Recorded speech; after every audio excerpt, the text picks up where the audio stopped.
Barnaby Rudge by Charles Dickens. Chapter 17. It was a chilly night, and the fire in the widow's parlour had burnt low. Her strange companion placed her in a chair, and stooping down before the half-extinguished ashes, raked them together and fanned them with his hat. From time to time he glanced at her over his shoulder, as though to assure himself of her remaining quiet and making no effort to depart, and that done, busied himself about the fire again. It was not without reason that he took these pains, for his dress was dank and drenched with wet. His jaws rattled with cold, and he shivered from head to foot. It had rained hard during the previous night, and for some hours in the morning, but since noon it had been fine. Wheresoever he had passed the hours of darkness, his condition sufficiently betokened that many of them had been spent beneath the open sky. Besmeared with mire, his saturated clothes clinging with the damp embrace about his limbs, his beard unshaven, his face unwashed, his meagre cheeks worn into deep hollows, a more miserable wretch could hardly be than this man who now cowered down upon the widow's hearth and watched the struggling flame with bloodshot eyes. She had covered her face with her hands, fearing, as it seemed, to look towards him. So they remained for some short time in silence. Glancing round again, he asked at length, "Is this your house?" "It is." "Why in the name of heaven do you darken it?" "Give me meat and drink," he answered sullenly, "or I dare do more than that. The very marrow in my bones is cold, wet with hunger. I must have warmth and food, and I will have them here." "You were the robber on the Chigwell Road." "I was." "And nearly a murderer, then." "The will was not wanting. There was one came upon me and raised the hue and cry that it would have gone hard with, but for his nimbleness. I made a thrust at him." "You thrust your sword at him?" cried the widow, looking upwards. "You hear this man? You hear and saw?" He looked at her as, with her head thrown back and her hands tight clenched together, she uttered these words in an agony of appeal. Then, starting to his feet as she had done, he advanced towards her. "Beware," she cried in a suppressed voice, whose firmness stopped him midway. "Do not so much as touch me with the finger, or you are lost. Body and soul, you are lost." "Hear me," he replied, menacing her with his hand. "I that in the form of a man live the life of a hunted beast, that in the body am a spirit, a ghost upon the earth, a thing from which all creatures shrink, save those cursed beings of another world who will not leave me. I am, in my desperation of this night, past all fear but that of the hell in which I exist from day to day. Give the alarm, cry out, refuse to shelter me, I will not hurt you, but I will not be taken alive, and so surely as you threaten me above your breath, I fall a dead man on this floor. The blood with which I sprinkle it be on you and yours, in the name of the evil spirit that tempts men to their ruin." As he spoke, he took a pistol from his breast and firmly clutched it in his hand. "Remove this man from me, good heaven!" cried the widow. "In thy grace and mercy give him 1 minute's penitence and strike him dead." "It has no such purpose," he said, confronting her. "It is death. Give me to eat and drink, lest I do that it cannot help my doing, and will not do for you." "Will you leave me, if I do this much? Will you leave me and return no more?" "I will promise nothing," he rejoined, seating himself at the table. "Nothing but this. I will execute my threat, if you betray me." She rose at length, and going to a closet or pantry in the room, brought out some fragments of cold meat and bread and put them on the table. He asked for brandy and for water. These she produced likewise, and he ate and drank with the voracity of a famished hound. All the time he was so engaged, she kept at the uttermost distance of the chamber, and sat there shuddering, but with her face towards him. She never turned her back upon him once, and although when she passed him, as she was obliged to do in going to and from the cupboard, she gathered the skirts of her garment about her, as if even its touching his by chance were horrible to think of, still, in the midst of all this dread and terror, she kept her face towards his own, and watched his every movement. His repast ended, if that can be called one, which was a mere ravenous satisfying of the calls of hunger, he moved his chair towards the fire again, and warming himself before the blaze which had now sprung brightly up, accosted her once more. "I am an outcast, to whom a roof above his head is often an uncommon luxury, and the food a beggar would reject is delicate fare. You live here at your ease. Do you live alone?" "I do not," she made answer with an effort. "Who dwells here besides?" "One. It is no matter who. You had best be gone, or he may find you here. Why do you linger?" "For warmth," he replied, spreading out his hands before the fire. "For warmth. You are rich, perhaps?" "Very," she said faintly. "Very rich. No doubt I am very rich." "At least you are not penniless. You have some money. You are making purchases tonight." "I have a little left. It is but a few shillings." "Give me your purse. You had it in your hand at the door. Give it to me." She stepped to the table and laid it down. He reached across, took it up, and told the contents into his hand. As he was counting them, she listened for a moment and sprung towards him. Take what there is, take all, take more if more were there, but go before it is too late. I have heard a wayward step without, I know full well. It will return directly. Begone. What do you mean? Do not stop to ask, I will not answer. Much as I dread to touch you, I would drag you to the door if I possessed the strength, rather than you should lose an instant. Miserable wretch, fly from this place.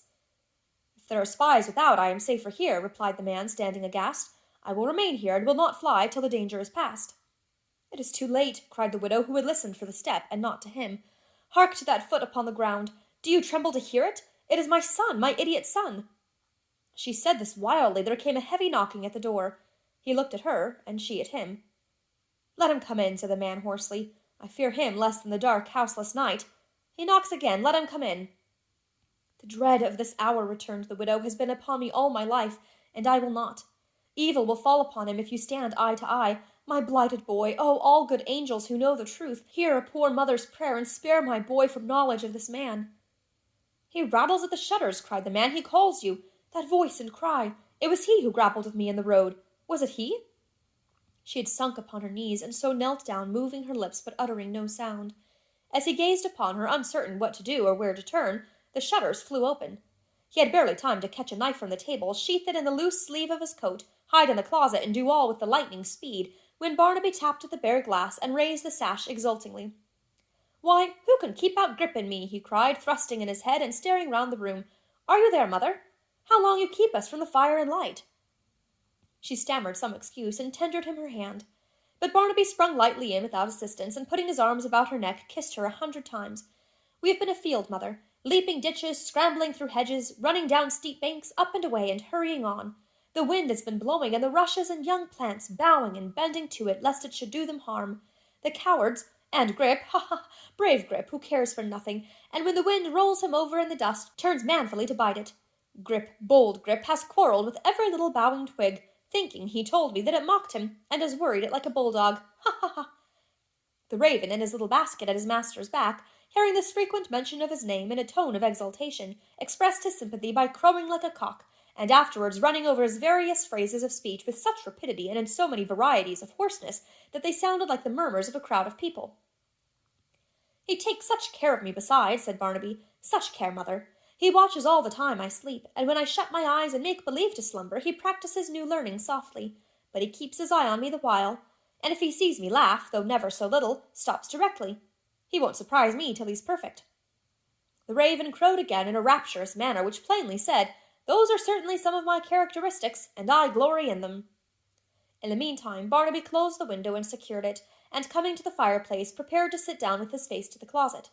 But his mother prevented this by hastily taking that side herself and motioning him towards the other. How pale you are tonight, said Barnaby, leaning on his stick. We have been cruel, Grip, and made her anxious. Anxious in good truth and sick at heart. The listener held the door of his hiding-place open with his hand and closely watched her son. Grip, alive to everything his master was unconscious of, had his head out of the basket, and in return was watching him intently with his glistening eye. He flaps his wings, said Barnaby, turning almost quickly enough to catch the retreating form and closing door, as if there were strangers here. But Grip is wiser than to fancy that. Jump, then.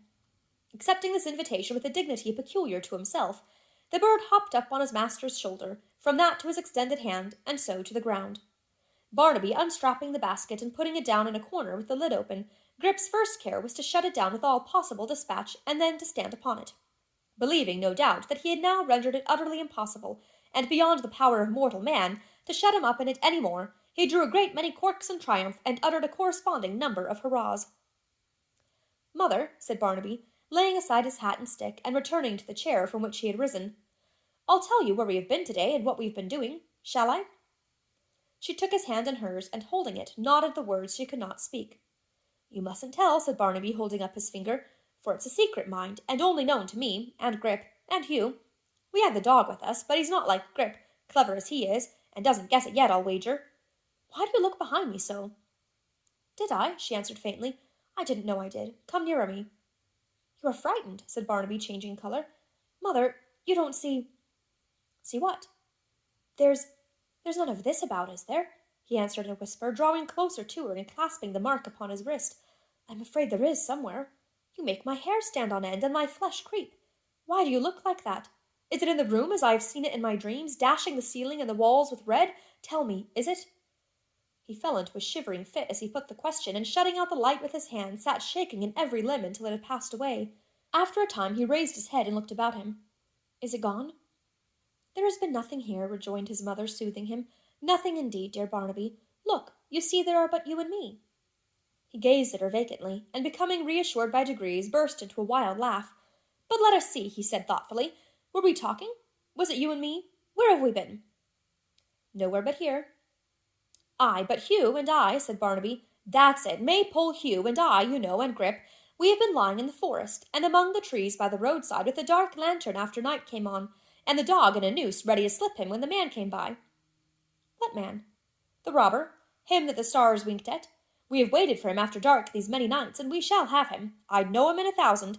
Mother, see here, this is the man. Look." He twisted his handkerchief round his head, pulled his hat upon his brow, wrapped his coat about him, and stood up before her, so like the original he counterfeited that the dark figure peering out behind him might have passed for his own shadow. "Ha, ha, ha! We shall have him," he cried, ridding himself of the semblance as hastily as he had assumed it. "You shall see him, mother, bound hand and foot, and brought to London at a saddle-girth, and you shall hear of him at Tyburn Tree if we have luck. So Hugh says. You're pale again and trembling, and why do you look behind me so?" "It is nothing," she answered. "I am not quite well. Go you to bed, dear, and leave me here." "To bed?" he answered. "I don't like bed. I like to lie before the fire, watching the prospects and the burning coals, the rivers, hills, and dells, and the deep red sunset, and the wild faces. I am hungry too, and Grip has eaten nothing since broad noon. Let us to supper. Grip, to supper, lad." The raven flapped his wings, and croaking his satisfaction, hopped to the feet of his master, and there held his bill open, ready for snapping up such lumps of meat as he should throw him. Of these he received about a score in rapid succession, without the smallest discomposure. "That's all," said Barnaby. "More!" cried Grip. "More!" But, it appearing for a certainty that no more was to be had, he retreated with his store, and disgorging the morsels one by one from his pouch, hid them in various corners, taking particular care, however, to avoid the closet, as being doubtful of the hidden man's propensities and power of resisting temptation. When he had concluded these arrangements, he took a turn or two across the room with an elaborate assumption of having nothing on his mind, but with one eye hard upon his treasure all the time, and then, and not till then, began to drag it out piece by piece, and eat it with the utmost relish. Barnaby, for his part, having pressed his mother to eat in vain, made a hearty supper too. Once, during the progress of his meal, he wanted more bread from the closet, and rose to get it. She hurriedly interposed to prevent him, and summoning her utmost fortitude, passed into the recess, and brought it out herself. "Mother," said Barnaby, looking at her steadfastly as she sat down beside him after doing so, "is today my birthday?" "Today," she answered. "Don't you recollect it was but a week or so ago, and that summer, autumn, and winter have to pass before it comes again?" "I remember that it has been so till now," said Barnaby, "but I think today must be my birthday too, for all that." She asked him why. "I'll tell you why," he said. "I have always seen you, I didn't let you know it, but I have, on the evening of that day grow very sad. I have seen you cry when Grip and I were most glad, and look frightened with no reason, and I have touched your hand and felt that it was cold, as it is now. Once, mother, on a birthday that was also, Grip and I thought of this after we went upstairs to bed, and when it was midnight, striking 1 o'clock, we came down to your door to see if you were well. You were on your knees. I forget what it was you said. Grip, what was it we heard her say that night?" "I'm a devil," rejoined the raven promptly. "No, no," said Barnaby, "but you said something in a prayer, and when you rose and walked about, you looked, as you have done ever since, mother, towards night on my birthday, just as you do now. I have found that out, you see, though I am silly. So I say you're wrong, and this must be my birthday. My birthday, Grip." The bird received this information with a crow of such duration as a cock, gifted with intelligence beyond all others of his kind, might usher in the longest day with. Then, as if he had well considered the sentiment and regarded it as apposite to birthdays, he cried, "Never say die," a great many times, and flapped his wings for emphasis. The widow tried to make light of Barnaby's remark, and endeavoured to divert his attention to some new subject. Too easy a task at all times, as she knew. His supper done, Barnaby, regardless of her entreaty, stretched himself on the mat before the fire. Grip perched upon his leg, and divided his time between dozing in the grateful warmth and endeavouring, as it presently appeared, to recall a new accomplishment he had been studying all day. A long and profound silence ensued, broken only by some change of position on the part of Barnaby, whose eyes were still wide open and intently fixed upon the fire, or by an effort of recollection on the part of Grip, who would cry in a low voice from time to time, "Polly put the ket," and there stopped short, forgetting the remainder, and go off in a doze again. After a long interval, Barnaby's breathing grew more deep and regular, and his eyes were closed. But even then, the unquiet spirit of the raven interposed. "Polly, put the kit!" cried Grip, and his master was brought awake again. At length Barnaby slept soundly, and the bird with his bill sunk upon his breast itself puffed out into a comfortable alderman-like form, and his bright eye, growing smaller and smaller, really seemed to be subsiding into a state of repose.